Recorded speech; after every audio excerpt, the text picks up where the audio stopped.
Good morning students. आज हम लोग जो आनंद यादव जी द्वारा रचित आत्मकथात्मक लेख है जूझ, इस पाठ को हम लोग पढ़ चुके हैं। तो आज हम लोग इस पर आधारित जो कुछ महत्वपूर्ण प्रश्न हैं उन महत्वपूर्ण प्रश्नों को हम लोग हल करने का प्रयास करेंगे। इससे पहले जहाँ जहाँ आवश्यकता थी उसके अनुसार हमने सारांश समझाने का प्रयास किया है। तो आइए अब हम लोग इस पाठ पर आधारित कुछ महत्वपूर्ण प्रश्न हैं उन प्रश्नों पर चर्चा करते हैं। तो सबसे पहले आप देखेंगे प्रश्न लिखा हुआ है, जूझ शीर्षक के औचित्य पर विचार करते हुए यह स्पष्ट करें कि क्या यह शीर्षक कथानक की किसी केंद्रीय चारित्रिक विशेषता को उजागर करता है। सबसे पहले हम आपको एक चीज़ बता दें कि जब भी किसी प्रश्न का आप उत्तर लिखने बैठिए, जब भी आपके मन में एग्ज़ाम दे रहे हो, चाहे घर पे हो या कहीं भी, जब भी आप किसी प्रश्न का उत्तर लिख रहे हो तो यह बात दिमाग में अच्छे से बैठा लीजिए कि बहुत लंबा चौड़ा लिखने के चक्कर में ना पड़िए। जो भी प्रश्न का उत्तर लिखिए वह तार्किक होना चाहिए। तार्किक होने के साथ साथ जो होता है वो तथ्यपूर्ण होना चाहिए। जो भी प्रश्न आप लिख रहे हैं उन प्रश्न का उत्तर आप तथ्यात्मक लिखिए और तर्कपूर्ण लिखिए। कभी कभी क्या होता है कि हम पूरी समरी पढ़ लेते हैं और खूब लंबा चौड़ा सा हमें आंसर लिख देते हैं, इसका उसमें। तो क्या होता है, जो तार्किकता समाप्त हो जाती है, अर्थ जो होता है, अर्थ की गंभीरता जो होती है, जो उत्तर अपेक्षा करता है वो उत्तर की अपेक्षा समाप्त हो जाती है। कहने का अभिप्राय यह है कि प्रश्न कुछ और पूछा जाता है और हम मिला जुला के जोड़ जाड़ के किसी तरह से खिचड़ी पका करके इतना लंबा चौड़ा व्याख्यान अपना लिख देते हैं और हम सोचते हैं कि हम तो एक पेज का एग्जाम में लिख करके आए थे, हम इसका उत्तर बहुत अच्छे से लिखें और हम फुल मार्क्स मिलेगा। तो हम आपको बता दें इस गलतफहमी में आप कदापि मत रहिए। जो भी प्रश्न पूछे जाते हैं उन प्रश्नों के उत्तर तार्किक ढंग से लिखिए। क्या प्रश्न है, पहले प्रश्न समझिए, एक बार नहीं, दो बार नहीं, 3 बार कम से कम प्रश्न पढ़िए और प्रश्न पढ़ने के उपरांत उसका उत्तर लिखने का प्रयास करें कि किन महत्वपूर्ण बिंदुओं को हम अपने उत्तर में जगह देंगे। अपने जो उत्तर लिखने की शैली में जो स्थान जहाँ लिख रहे हैं उसमें किन किन महत्वपूर्ण बिंदुओं में जगह देंगे तो हमारा जो लेख है या हमारा जो उत्तर है वह विशिष्ट बन पाएगा या अच्छे ढंग से उत्तम कोटि का उत्तर लिख पाएंगे। तो आइए सबसे पहला हमारा प्रश्न क्या कहता है। प्रश्न कहता है कि जूझ शीर्षक के औचित्य पर विचार करिए। पहले बताइए कि शीर्षक क्या होता है। शीर्षक का मतलब होता है टाइटल।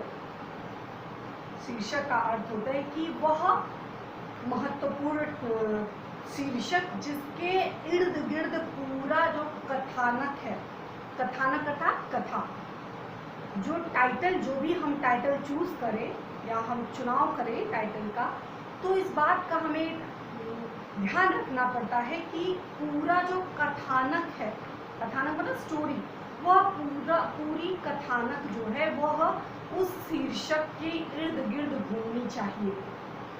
अगर हमारा कथानक कुछ और है और जो उसका शीर्षक दिया गया है उस शीर्षक का नाम कुछ और है तो कदापि वह जो पाठ होगा या वह शीर्षक और उसका कथा से कतई मैच नहीं खाएगा, मेल नहीं खाएगा, तो उसका उत्तर गलत हो जाएगा। तो इसका ध्यान, बहुत बार ऐसा होता है, देखते होंगे जब आप लोग को अनसीन पैसेज दिया जाता है, फर्स्ट ईयर में आप लोगों ने सॉल्व किया होगा, तो अनसीन पैसेज में प्रोज होता है, पोएट्री जो भी दिया रहता है, तो उसमें बोला जाता है इसका एक आप संपूर्ण काव्यांश का आप एक शीर्षक तैयार करिए, शीर्षक तैयार करिए। तो बच्चे क्या करते हैं, 2-2 लाइन में शीर्षक बना के लिखते हैं, 3-3 लाइन में शीर्षक लिखते हैं। तो शीर्षक क्या होना चाहिए, छोटा होना चाहिए, उपयुक्त होना चाहिए, जो पूरी समरी को एक साथ पूरी समरी का अधिभार अपने कंधों पे ले चलने में सक्षम हो, तो वह शब्द जो होता है वह शीर्षक कहलाता है। तो यह जो पाठ है, इस पाठ का शीर्षक क्या है, जूझ। इस पाठ का जो शीर्षक उसका नाम क्या है, जूझ। जूझ शीर्षक के औचित्य, औचित्य मतलब कि जिस कारण से यह नाम रखा गया, क्या यह जूझ शीर्षक जिस कारण से रखा गया, क्या वह कारण के लिए उपयुक्त है, उन सभी कारणों को लेकर के सही ढंग से चलने में सक्षम है, मतलब जिसके लिए यह नाम दिया गया क्या वह सही है, कोई औचित्य है इसका। कि ऐसे ही मन किया, लेखक को जो मन किया एक नाम उठा करके लिख दिया, क्या ऐसा है? या जूझ जो शीर्षक दिया गया है वो उपयुक्त है, सर्वोपरि शीर्षक दिया गया है। तो विचार करते हुए यह स्पष्ट करें कि क्या यह शीर्षक कथानायक, कथानायक मतलब जो लीड रोल में है यानी लेखक, तो इस शीर्षक के कथानायक की किसी केंद्रीय चारित्रिक विशेषता को उजागर करता है। तो आप सबसे पहले लिखेंगे कि यह जो शीर्षक है, जूझ शीर्षक, इस पूरे कथानक का अधिभार अपने कंधों पे ले चलने में सक्षम है और यह शीर्षक पूर्णतया उपयुक्त है। जूझ शीर्षक का पूरा जो कथानक है, पूरी जो कथा है, इस शीर्षक यानी जूझ शीर्षक के इर्द गिर्द ही घूम करके रह जाती है। लेखक के जीवन का जो भी कहानी का जो प्रारंभ होता है कि लेखक के जीवन में किस प्रकार पढ़ाई को लेकर के संघर्ष प्रारंभ होता है, उस संघर्ष में, जूझ मतलब जूझना, संघर्ष करना, किसी चीज को लेकर के हम जब अनवरत संघर्ष करते रहते हैं, स्ट्रगल करते रहते हैं, तो उसको कहते हैं जूझ यानी जूझना। तो उसी संदर्भ में कहते हैं कि यह जो शीर्षक दिया गया एकदम उपयुक्त शीर्षक है। क्यों उपयुक्त है? कि पूरी जो कथानक है, पूरी जो स्टोरी है वो शीर्षक के इर्द गिर्द घूमती रहती है। पहली बात, इसका जो कथा जो इसका लीड रोल है यानी चारित्रिक जो भी मेन रूप से इसका क्या हम उसको शब्द में बोलेंगे कि कथानायक, जो इसका कथानायक है यानी जो इसका हीरो जिसको हम कहते हैं, इसका कथानायक जो है शुरू से लेके कहानी के आदि से लेके अंत तक वह अपने अध्ययन के लिए निरंतर संघर्षरत रहते हैं। तो इस प्रकार पहली बार तो कथा, पूरे जो कहानी है वो जूझ शीर्षक के इर्द गिर्द घूमती रहती है। दूसरी बात, जो कथानायक है, कथानायक के संघर्षमयी गाथा को इसमें बड़े ही स्पष्ट रूप से वर्णन किया गया है कि किस प्रकार लेखक सबसे पहले पढ़ाई के लिए कितने वो जागरूक रहते हैं और किस प्रकार अपनी मम्मी को, अपनी माता को कन्विंस करते हैं, अपनी माता को फिर साथ में दत्ताजी राव का सहयोग लेते हैं, किस प्रकार पिताजी को मनाते हैं। तो ये सारी बातें, फिर पुनः विद्यालय जाने पे उन्हें किस प्रकार संघर्ष करना पड़ता है, ये सारी बातें किस प्रकार विद्यार्थी उनको परेशान करते हैं, उनमें उनके जो मंत्री मास्टर रहते हैं उनका किस प्रकार सहयोग मिलता है, तो पहले दिन का वातावरण कैसा रहता है। तो ये सबको ध्यान में रखते हुए आपको उत्तर लिखना पड़ेगा कि जो लेखक का जो जीवन है वो इस कहानी में जूझ शीर्षक पूर्णतया उपयुक्त है। पूरे शीर्षक पूरा कथानक के इर्द गिर्द घूम करके रह जाता है।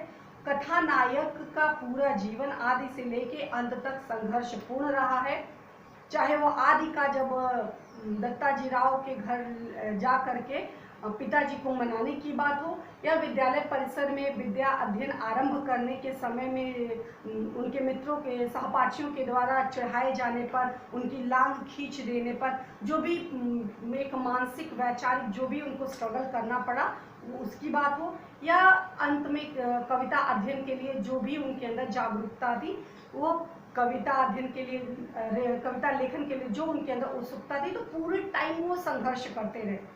कहानी का आरंभ ही इस जूझ से होता है, जूझने से होता है, और कहानी के अंत में भी लेखक जूझता रहता है। और फाइनली जो अंततः क्या होता है, परिणाम इसका बहुत ही सुखद होता है। कहानी का जो परिणाम है अंततः बहुत ही सुखद होता है। लेखक बड़े ही प्रसन्नता के साथ काव्य लेखन में जो है रचना करने में योग्य हो जाते हैं। इसका एक उत्तर दिया हुआ है, हम पढ़ रहे हैं, शायद आपको समझ में आ जाए। शीर्षक ऐसा होना चाहिए जो पूरी कहानी का केंद्र बिंदु हो तथा पूरी कहानी उसके बिंदु के चारों ओर घूमती हो।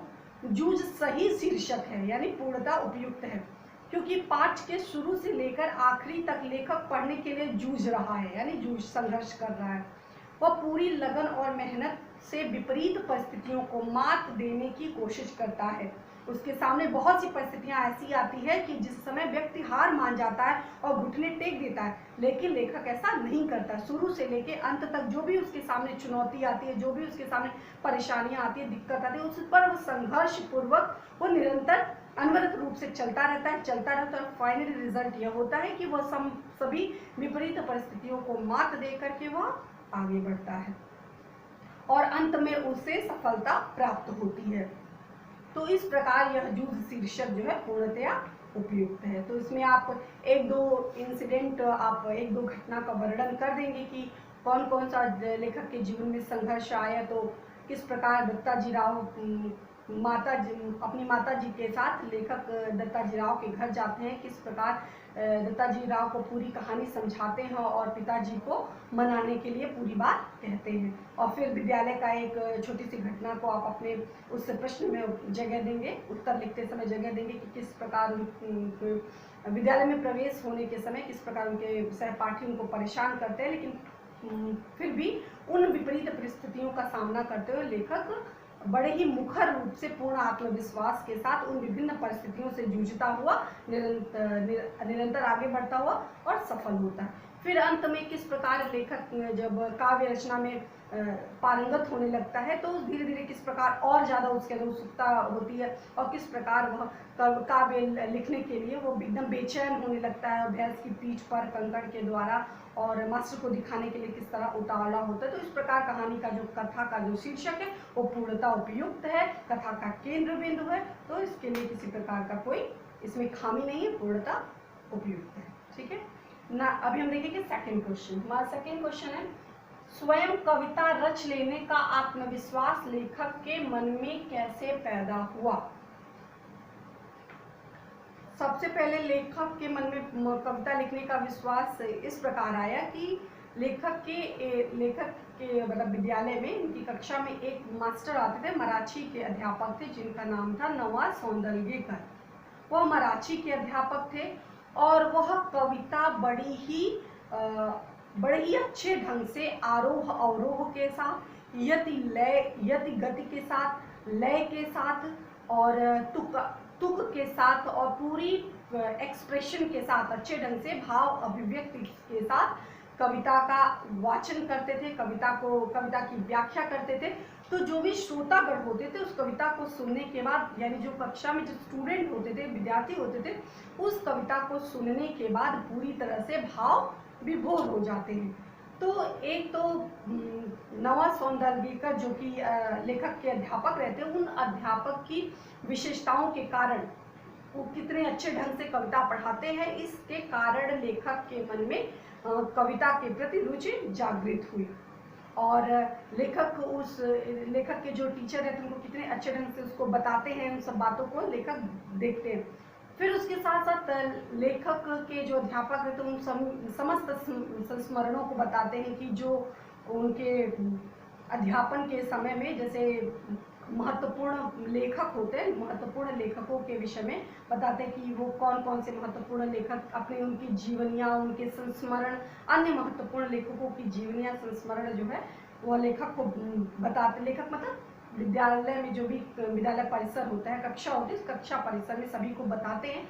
तो इन सबसे लेखक के मन में कविता लिखने का भाव जो है जागृत होता है। और सबसे महत्वपूर्ण बात, सबसे जो बात लेखक को भाव विभोर करती है और लेखक के अंदर एक तरह की प्रोत्साहन जगता है, जब लेखक ने लेखक के अध्यापक द्वारा रचित कविता मालती लता पर लिखी हुई कविता को देखा, तो लेखक को यह एहसास हुआ कि जो कविता लिखने वाले होते हैं वह भी हाड़ मांस के ही मनुष्य होते हैं, उनमें किसी प्रकार की अलौकिक या दिव्य शक्ति नहीं होती। तो जब वो लोग लिख सकते हैं और लेखक मन में विचार करते हैं कि लेखक के जो अध्यापक हैं वह मालती लता को भी लेखक ने देख रखी है और लेखक के अध्यापक द्वारा रचित वह कविता जो है उस कविता को भी देख रखी है। तो लेखक मन में विचार करते हैं कि जब हमारा जो कविता है हम किसी भी विषय को केंद्र में बना करके कविता लिख सकते हैं। तो इस आधार पर लेखक के मन में विचार आता है कि जो कविता का जो लेखन है या रचना है वह मैं भी कर सकता हूँ। जब और लोग कर सकते हैं तो मेरे अंदर भी यह गुण आ सकता है। तो इस प्रकार दिन प्रतिदिन लेखक जो है कविता लेखन के प्रति प्रोत्साहित होता है। इसका उत्तर हम एक पढ़ रहे हैं, आप इसका उत्तर को अपने शब्दों में लिखने का प्रयास करिए।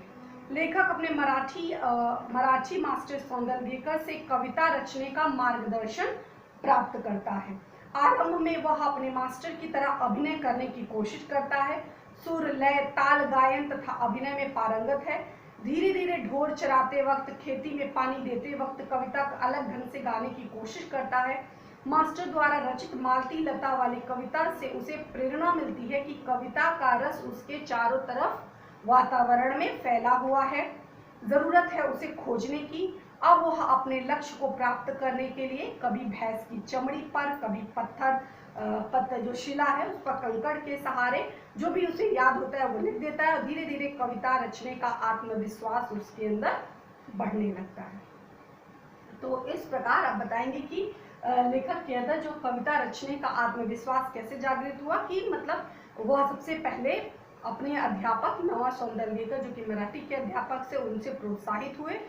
फिर उसके बाद उनके जो भी विशेषताएं थी, आरोह अवरोह के साथ भावाभिव्यक्ति के साथ गायन करना और अन्य संस्मरणों को सुनाना, तो इस प्रकार उन सभी विशेषताओं से प्रभावित होकर लेखक के मन में विचार आया और पुनः बार बार अभ्यास करते करते अभ्यास के दौरान में आप ये लिखेंगे कि किस प्रकार गाय चराते हुए, क्यारियों में पानी लगाते हुए और किस प्रकार खेती बाड़ी के काम करते हुए लेखक अकेले खेतों में काम करते हुए उसको आनंद की अनुभूति होने लगी और वह दिन प्रतिदिन जो है अपने अंदर की जो छिपी प्रतिभा को पहचानने लगा और आए दिन नई अच्छी कविताओं की रचना करने लगे। तो इस प्रकार उनका जो आत्मविश्वास था दिन प्रतिदिन निखर करके लोगों के जो है सामने आने लगा। और सबसे महत्वपूर्ण बात, जब उनके अध्यापक ने उनकी जब वो कविता की रचना करते हैं और उस कविता को लोगों के मतलब 6वीं और 7वीं कक्षा के और अन्य समारोह जो भी जलसे होते थे उन जलसों के सामने जब लेखक को यानी जो छात्र होते हैं लेखक को उपस्थित करते हैं तो वो उस समय उनका आत्मविश्वास और बढ़ जाता है। उनको ऐसा लगता है कि मुझे पंख लग गए, मैं लेखक का जो आत्मविश्वास है वो दुगना हो जाता है जब 6ठी 7वीं कक्षा के समक्ष लेखक के अध्यापक उनको खड़ा करके कविता का गायन करने की बात कहते हैं। तो इस प्रकार लेखक में कविता रचने का आत्मविश्वास जागृत होता है। अब हम देखेंगे हमारा तीसरा प्रश्न क्या है। श्री सौंदर्यकर के अध्यापक की उन विशेषताओं को रेखांकित करें जिन्होंने कविता के प्रति लेखक के मन में रुचि जगाई। तो इसमें आपको जो पहले हमने बताया कि आरोह अवरोह के साथ भाव अभिव्यक्ति के साथ और उसको सुनकर के लोग भाव विभोर हो जाते थे। कविता के साथ साथ लेखक जो है लेखक के जो अध्यापक रहते हैं वो अन्य लेखकों की संस्मरणों को बताते हैं। उनके पास तरह तरह के लेखकों और कवियों की रचनाएं और जो अन्य किताबें जो है मौजूद रहती हैं। तो इस प्रकार जो है लेखक अपने अध्यापक की विशेषताओं के कारण लेखक प्रभावित होता है। तो इस प्रकार आप इस पहले उत्तर दूसरे उत्तर को जोड़ करके लिखेंगे, लेकिन ध्यान दीजिएगा इसमें लेखक के विषय में बात कर रहे हैं, यहाँ पे अध्यापक के चारित्रिक विशेषताओं के विषय में बात की जा रही, दोनों में अंतर है। नेक्स्ट चौथा, कविता के प्रति लगाव से पहले और उसके बाद अकेले प्रति लेखक की धारणा में क्या बदलाव आया। लेखक बताते हैं कि जब लेखन कार्य वो आरंभ कर देते हैं तो उनको एक प्रकार की दो प्रकार की शक्तियां प्राप्त होती हैं। एक तो सबसे पहले जब वो कार्य करते थे तो उनको उबाऊपन जैसा लगता था, खेती के कामों में और घर गृहस्थी के कामों में उनको हमेशा उबाऊ जैसा लगता था। वो चाहते थे कि जब भी वो कोई काम करने जाए, कोई गप सड़ाका करने के लिए उनके साथ कोई रहे। तो इस प्रकार उनका पूरा जीवन नीरस था, उबाऊ था, उनको किसी चीज में आनंद की अनुभूति नहीं होती थी। लेकिन जब लेखक में कविता लेखन की रुचि जागृत हो गई तो उसके बाद क्या हुआ, उसके बाद जो पहले वो अकेलापन था, एकाकी जीवन जैसा जीवन था, नीरसता थी, आलस्य था, मन नहीं करता था, अब वही जीव उसी स्थान पर नीरसता के स्थान पर सरसता का आविर्भाव हो गया, आनंद की अनुभूति होने लगी। अब लेखक हर वक्त अकेला रहने की बात सोचने लगे कि जितना ही हम अकेले रहेंगे उतने ही आनंद के साथ अपनी भावना की अभिव्यक्ति कर सकते हैं और हम अब भाव विभोर हो सकते हैं, थुई थुई करके नाच सकते हैं, एकांत में जोर खुले कंठ के साथ हम गायन कर सकते हैं। तो इस प्रकार आप लेखक के जीवन में पहले क्या था और बाद में क्या था इसको आप पढ़ेंगे और आप अपने शब्दों में लिखने का प्रयास करेंगे। हम उत्तर पढ़ रहे हैं एक बार। पहले जब कभी अकेले खेत में कार्य करता था तो उसे अकेलापन बहुत खलता था। वह हर समय किसी से बात करने हंसने में बिताना चाहता था। अकेलेपन में उसका मन किसी काम में नहीं लगता था। परंतु जब से वह कविता में रुचि लेने लगा उसे अकेला रहना बहुत अच्छा लगने लगा। अकेले में वह संगीत गुनगुना सकता था, अभिनय कर सकता था तथा मन को एकाग्र करके कविता लिख सकता था। अपनी खुशी को जाहिर करने के लिए उछल कूद कर सकता था। तो इस प्रकार आप लिखेंगे कि कविता, जब लेखक कविता रचना करना जब नहीं जानता था या नहीं करता था, उस समय लेखक का जीवन नीरस था, उसके जीवन में आलस्य था, उत्साह का अभाव था। लेकिन जहाँ उसने लेखन कार्य प्रारंभ कर दिया, रचनाशीलता प्रारंभ कर दी, वहीं उसके जीवन में अकेलेपन के स्थान पर उसको आनंद की अनुभूति होने लगी। उसको अपने आप को पूरा भरा पूरा महसूस करने लगा, आनंद की अनुभूति होने लगी। नेक्स्ट है, आपके ख्याल से पढ़ाई लिखाई के संबंध में, ध्यान दीजिएगा यहाँ पे 3 लोगों, आपके ख्याल से पढ़ाई लिखाई के संबंध में लेखक, पहला ओपिनियन आपको बताना लेखक के हिसाब से, लेखक दत्ताजी राव का रवैया सही था, लेखक के पिता का रवैया सही था? तर्क सहित उत्तर दीजिए। कह रहे कि पढ़ाई लिखाई के संबंध में या संदर्भ में अगर हम बात करें तो आपके हिसाब से लेखक का रवैया सही है, या दत्ताजी राव का रवैया सही है, या फिर लेखक के पिता का रवैया सही है? तो ये आपका अपना स्वतः का ओपिनियन होना चाहिए। आपको क्या महसूस होता है पूरी कहानी को पढ़ने के बाद, या आप अपने शब्दों में लिखने का प्रयास करेंगे। लेकिन कुछ महत्वपूर्ण बातें हैं जो हम आपको मेंशन कर देते हैं। सबसे पहली बात, लेखक आप लिखेंगे कि, अब ये नहीं लिखेंगे कि पिताजी का रवैया सही था, आप लिखेंगे कि हमारे ख्याल से पढ़ाई लिखाई के संदर्भ में लेखक और दत्ताजी राव का रवैया पूर्णतः सही था। लेखक का मानना था कि खेती बाड़ी मात्र करने से, पूरा समय इस प्रकार अनावश्यक समय व्यतीत करने से जीवन चलने वाला नहीं है। जब मैं पढ़ लिख लूँगा, 4 पैसे आने लगेंगे, तो मैं विठोबा अन्ना की तरह तो क्या कहते हैं समृद्ध हो जाऊंगा, कुछ बिजनेस व्यवसाय इत्यादि कर सकूंगा, इस प्रकार अपना जीवन यापन समृद्धि पूर्वक कर सकता हूँ। तो ये तो लेखक का रवैया था, लेखक का विश्वास था पढ़ाई के संदर्भ में। दत्ताजी राव क्या कहते हैं? दत्ताजी राव कहते हैं कि ठीक है, अगर बच्चा है, बच्चे से कभी कोई खामी हो गई पढ़ाई को लेकर के, कभी एक बार सिनेमा देखने चला गया और गलत संगत में पड़ गया तो कोई बात नहीं, बच्चा है, बच्चे से गलती होती है। लेकिन अब इसमें आप बहुत ज़्यादा परेशान होने की ज़रूरत नहीं, और इसका ये मतलब कदापि नहीं है कि बच्चा एक बार गलती करे तो उसको पढ़ाई से ही उसका पढ़ाई छुड़वा करके कोल्हू के बैल की तरह उसको खेतों के कामों में, घर गृहस्थी के कामों में उसको पीस डालो। और स्पष्ट शब्दों में कहते हैं कि अगर तुम्हारा बाप पढ़ाई के पैसे नहीं देता है तो तुम मेरे पास आओ और घर के सारे कार्य करो, मैं तुम्हें पढ़ने की इजाज़त अनुमति दूंगा। तो इस प्रकार पढ़ाई को सपोर्ट करने के लिए, पढ़ाई को प्रोत्साहन देने के लिए लेखक का रवैया भी पक्ष में था, और दत्ताजी राव का भी रवैया पढ़ाई के संदर्भ में उनके पक्ष में था। और इसके विपरीत जो लेखक के पिता का जो रवैया था वो पूर्णतः अनुपयुक्त था और तर्कहीन था। लेखक के पिता कहते हैं कि तुम्हें कौन सा पढ़ लिख करके तुम्हें बैरिस्टर बनना है, कौन सा तुम पढ़ लिख लोगे कि तुम्हारे पंख लग जाएंगे, क्या ऐसा हो जाएगा पढ़ लिखने के बाद जो अभी तुम्हारे पास नहीं है, तब भी तुमको खेती बाड़ी करनी है, अभी भी तुमको खेती बाड़ी करनी है। तो इस प्रकार जो तर्क लेखक के पिता ने दिए वो पूर्णतः न्यायोचित नहीं है। तो इस प्रकार आप इसके उत्तर अपने शब्दों में लिखने का प्रयास करेंगे। अगला उत्तर है, दत्ताजी राव से पिता पर दबाव डलवाने के लेखक और उसकी मां को झूठ का सहारा लेना पड़ा। यदि झूठ का सहारा न लेना पड़ता तो आगे का घटनाक्रम क्या होता? यह भी आपके स्व विवेक पर निर्भर है कि आप इस प्रश्न का उत्तर अपने शब्दों में किस प्रकार देंगे। तो ध्यान से पढ़िएगा। कहते हैं कि जब लेखक अपनी माता जी के साथ दत्ताजी राव से मिलने जाती हैं, तो जब पूरी बात कह करके वापस आने लगती हैं, तो उस समय दत्ताजी राव से कहती हैं कि आप कतई पिताजी को यह मत बताइएगा कि हम लोग आए थे आपके पास और ये सारी बातें आपसे बताई है, नहीं तो कहानी कुछ और होगी। तो क्या कहानी होगी इसका वर्णन आपको करना है। फिर दूसरी बात कि आप यह कहिएगा कि माँ अकेले आई थी साग भाजी देने के लिए और तब आपने उनको बुलावा भेजा है। दूसरी बात, फिर पिताजी से आकर के ये सारी बात बोलने, पिताजी से आकर के कहते हैं कि दत्ताजी राव का बुलावा आया है, माँ गई थी साग भाजी देने के लिए और वहाँ से बुलावा भेजा गया, तो ये झूठ।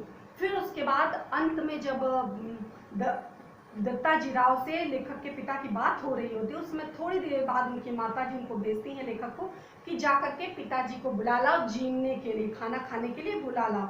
तो यह सब पूरा झूठ अगर नहीं रचा जाता पढ़ाई को लेकर के, इस प्रकार संघर्ष की कहानी अगर नहीं गाथा होती, तो फिर क्या होता। तो आप इसके आगे जो भी आपके मन में विचार आए आप लिख सकते हैं कि लेखक का पिता जो है, जिसका रवैया बहुत ही रूड है, बहुत ही आक्रोशित, बहुत ही गुस्से प्रवृत्ति का व्यक्ति है, गुस्सैल प्रवृत्ति का व्यक्ति है, वह अपनी पत्नी पर, अपने बच्चों पर तरह तरह के अत्याचार करता।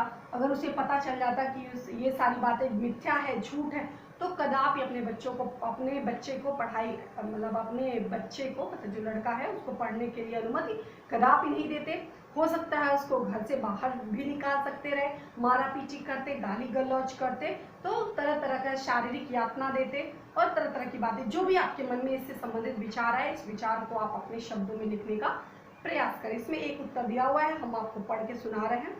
दत्ताजी राव से पिता दबाव डलवाने के लिए लेखक और उसकी माँ के उनके घर गए तथा उन्हें अपने आप की वजह साग भाजी बताने को कहा। लेखक ने दत्ताजी से अपनी तथा माँ के साथ हुई मुलाकात गुप्त रखने के लिए कहा। अगर उन्होंने झूठ का सहारा नहीं लिया होता तो दत्ताजी राव द्वारा अपनी पत्नी और बेटे की इस हरकत का पता चलते ही वह आग बबूला हो जाता और उसे बिल्कुल भी नहीं पढ़ाता। हो सकता है वह अपनी पत्नी और बेटे को दूसरे की शिकायत करने पर दंड भी देता और उसे मारता पीटता भी, और उसे बाहर निकलने पे पाबंदी लगा देता और हमेशा खेती बाड़ी मजदूरी के चक्की में पीस देता। तो यह महत्वपूर्ण प्रश्न उत्तर था। ये कुछ महत्वपूर्ण प्रश्न थे जो आपके पाठ्य पुस्तक में दिए हुए थे। तो आई होप आप लोगों को समझ में आया होगा।